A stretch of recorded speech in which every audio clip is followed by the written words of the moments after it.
Hi students, నేను మీ గణేష్ సార్ని. ఈరోజు మనం governance at the union level అనే ఒక టాపిక్లో ఫస్ట్ యూనిట్లో సెకండ్ టాపిక్ గురించి మాట్లాడుతున్నాం. That is the cabinet secretariat గురించి మాట్లాడబోతున్నాం. What is the definition of the cabinet secretariat? It is an administrative back bone of the central government. చూడండి, ఇలాంటి పదాలు వాడాలి మీరు. అడ్మినిస్ట్రేటివ్ బ్యాక్ బోన్, కార్యనిర్వహణకు వెన్నుపూస లాంటిది అది. చూడండి, ఇలాంటి పదాలు పడితే మీకు ఎక్కువ మార్క్స్ వస్తాయి. Responsible for formulation, that is policy formulation, implementation and coordination of government policies. చాలా చాలా ఇంపార్టెంట్ అండి.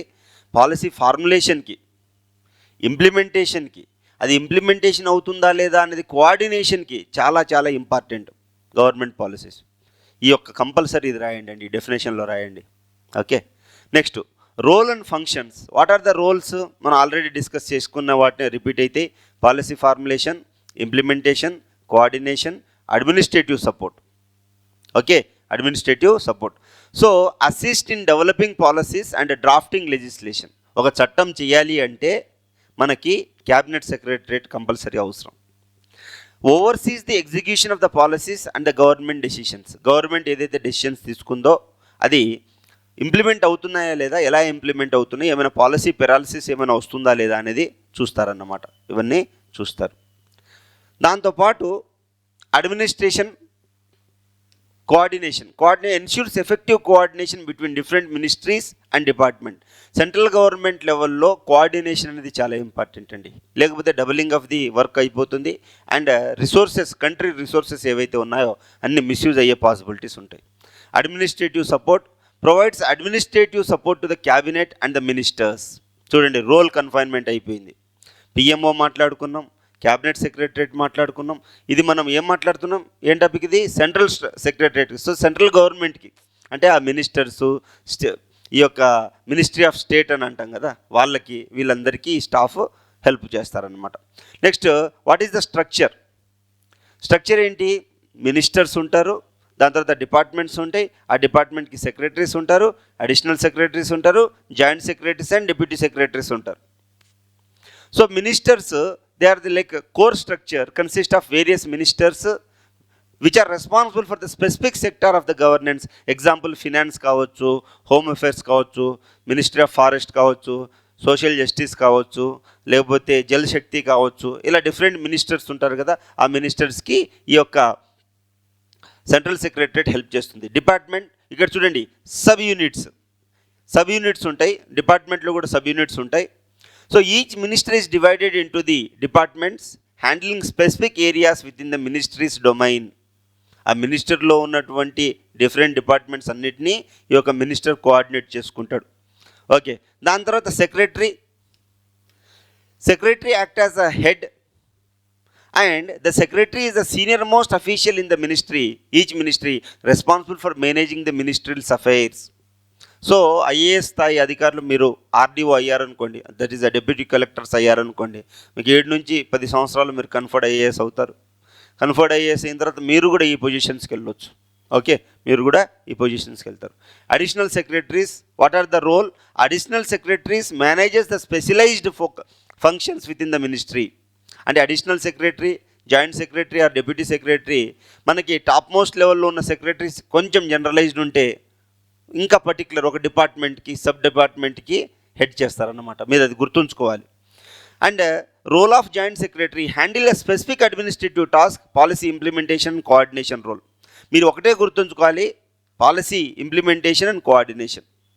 Okay, next preparation and what are the key functions of central secretariat is policy drafting, implementation, coordination, administrative support.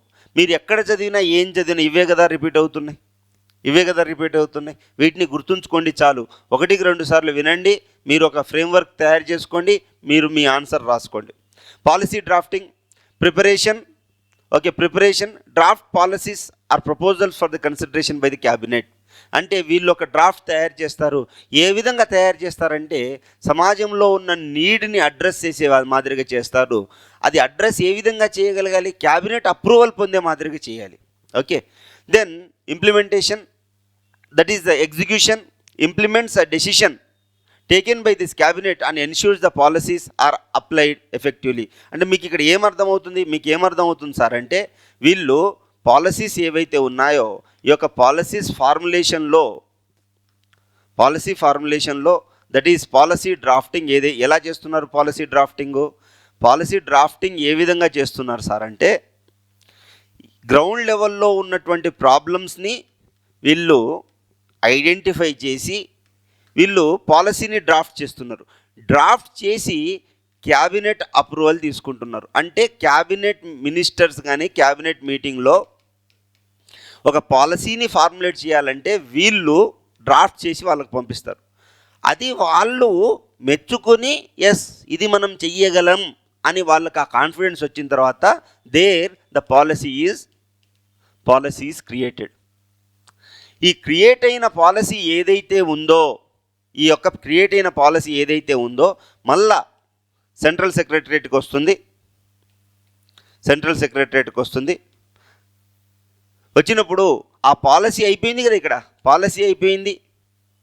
ఆ policy formulate అయిన తర్వాత వీళ్ళు implement చేయాలి. Implementation చేసి ఏం చేయాలి? ఇంప్లిమెంట్ అవ్వాలంటే ఏం చేయాలి? కోఆర్డినేట్ చేసుకోవాలి. మరి కోఆర్డినేట్ చేసుకొని ఇంప్లిమెంట్ చేసిన తర్వాత ఇంప్లిమెంటేషన్స్లో ఏమైనా ప్రాబ్లమ్స్ ఉంటే వాటిని రెక్టిఫై చేయాలి, వాళ్ళకి సజెషన్స్ ఇవ్వాలి, డిపార్ట్మెంటల్ కోఆర్డినేషన్ అయ్యేటట్టు చేసుకోవాలి. ఈ విధంగా పాలసీ ఇంప్లిమెంటేషన్ సక్సెస్ఫుల్ అవుతుంది. ఆ సక్సెస్ అయిన తర్వాతే మన దేశం డెవలప్డ్ నేషన్గా అవుతుంది, లేదా ప్రాబ్లమ్స్ ఏదైతే ఉందో సొల్యూషన్ అవుతుంది. అందుకోసమే ఈ రోజుల్లో ఈ యొక్క DBT direct benefit transfer, Jan Dhan, jam, Aadhaar and mobile ఏదైతే మనం మాట్లాడుతున్నామో ఎందుకు దీంట్లో ఎఫిషియన్సీ పెంచి కరప్షన్ తగ్గించడానికి ఇవన్నీ వచ్చాయి. ఇవన్నీ they are the product of the central secretariat. వాళ్ళ యొక్క ఆలోచనలు చెప్పారు, వాళ్ళు ఇంప్లిమెంట్ చేశారు, అందుకోసమే అంత ఎఫెక్టివ్గా పనిచేస్తున్నాయి. అర్థమవుతుందా ఇక్కడ ఏమైందో? ప్రతి ఒక్కటి ఈ విధంగా మీకు తెలిసిన ఒక పాలసీని ఇక్కడ పెట్టుకొని చదువుకోవడానికి ప్రయత్నం చేయండి. నెక్స్ట్ కోఆర్డినేషన్, ఇందాక మనం మాట్లాడాం. So inter ministerial coordination facilitate the coordination among the various ministers. మీరు రాసేటప్పుడు కంపల్సరీ కోఆపరేషన్ అండ్ కోఆర్డినేషన్ అనే పదాలు రాయాలి. అడ్మినిస్ట్రేటివ్ సపోర్ట్ అంటే provide day to day administrative support to the ministers and other government officials. మీరు ఎప్పుడైనా మినిస్టర్స్ని చూస్తే వెనకాల ఆఫీసర్స్ ఫైల్ పట్టుకొని ఉంటారు. వాళ్ళు ఏంటంటే వాళ్ళకి ఆబ్జెక్టివ్స్ ఉంటాయి, మంత్లీకి ఏం చేయాలి, వీక్లీ ఏం చేయాలి, డేకి ఏం చేయాలి, అది మినిట్ నోట్ ఒకటి రాసుకొని ఓకే వాళ్ళు ఏమేం చేయించాలి మినిస్టర్స్తో అని చెప్పేసి వాళ్ళే వెంటబడి పనులు చేయించుకుంటూ ఉంటారు. Okay, next what are the significance?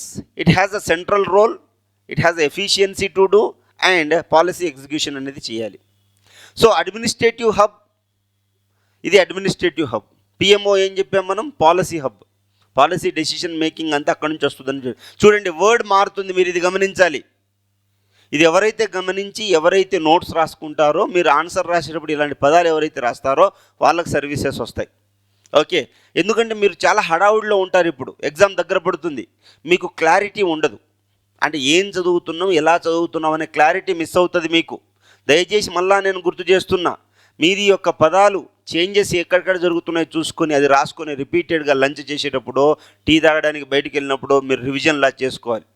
మీరు ఎంత తక్కువ మాట్లాడితే ఈ సమయంలో మీ యొక్క ఎనర్జీ అంత సేవ్ అవుతుంది. Okay, next central role, that is administrative hub act as the central administrative body of the union government, ensuring the smooth operations and policy implementations. Efficiency, enhances efficiency, streamline the processes and improves the administrative efficiency and across the ministers. మనం గుర్తుంచుకోవాల్సింది E6A. ఎవరు? E6A. Policy execution execution of our policies plays a crucial role in the translating a cabinet decisions into the actionable policies. Cabinet decisions ఏవైతే తీసుకున్నారో అవి actionable పాలసీస్గా convert చేసేది ఎవరు? Central secretariat. మీరు బాగా గుర్తుంచుకోండి. ఏదో వాళ్ళు క్యాబినెట్ డెసిషన్ తీసుకున్నారు, వాళ్ళు డెసిషన్ తీసుకొని వెళ్ళిపోతారు. ఎందుకంటే they are the political masters. They have many things to manage. They need to manage the poll politics చేయాలి, వాళ్ళు విన్నింగ్ పాలిటిక్స్ చేయాలి. వాళ్ళకంత టైం ఉండదు ఏం జరుగుతుంది ఎలా జరుగుతుందో. సో వాళ్ళు actual steel framework of the country ఏంటి? బ్యూరోక్రసీ. వాళ్ళు ఎంత స్ట్రాంగ్గా ఉంటే మన కంట్రీ అంత ముందుకు వెళ్తుంది. నెక్స్ట్ వచ్చేసరికి హిస్టారికల్ కంటెక్స్ట్. మీరు గమనించినట్లయితే ప్రతిదానికి నేను హిస్టారికల్ కంటెక్స్ట్ ఇస్తున్నాను. మీరు కొంచెం చదివి గుర్తుంచుకోవడానికి ప్రయత్నం చేయండి. Okay. Historical context establishment. Post independence, Central Secretariat was formalized after the independence and streamlined into the governance. ఇదంతా మనము బ్రిటిష్ నుంచి తీసుకొచ్చుకున్నదే 1935. అందుకోసం blue print of the Indian constitution అంటాం కదా, బ్రిటిష్ పార్లమెంట్ నుంచి తెచ్చుకున్నాం. ఇది ఎవల్యూషన్ ఏ విధంగా ఎవాల్వ్ అవుతూ వస్తుంది. Evolved structure. Roles and structures have evolved with the changes in administrative needs and governance practices. మీరు ఏం రాస్తారు అంటే గవర్నమెంట్లో చేంజెస్ వస్తూ ఉన్నాయి కాబట్టి ప్రతిదీ రోల్స్ అండ్ రెస్పాన్సిబిలిటీస్ చేంజ్ అవ్వకుంటూ వస్తూ ఉన్నాయి. అందుకోసమే ఇట్ ఈస్ రిలవెంట్ అని రాయాలి. అంటారు సెంట్రల్ క్యాబినెట్ యొక్క రోల్ లేదు, క్రిటిసైజ్ అంటాడు. అలా ఏం లేదండి. సమాజం మారుతున్న కొద్దీ అవసరాలు మారుతూ ఉన్నాయి. అవసరాలు మారుతున్న కొద్దీ మనం coordination, cooperation, aid and advice, policy formulation, policy ఇంప్లిమెంటేషన్లో కొత్త పోకడలు వస్తూ ఉన్నాయి. Okay. Change in this thereby it is required అని రాస్తాం. సో కీ మినిస్టర్స్ ఎవరు? Ministry of finance, ministry of home affairs, ministry of external affairs, ministry of defence. These are the key ministries. Okay. First ఏంటి? Ministry of finance. Functions manages economic policy, government expenditure, physical management. చాలా important.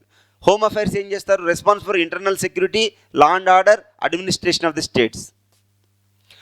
External affairs, he is handles the foreign relation, diplomacy and international policy.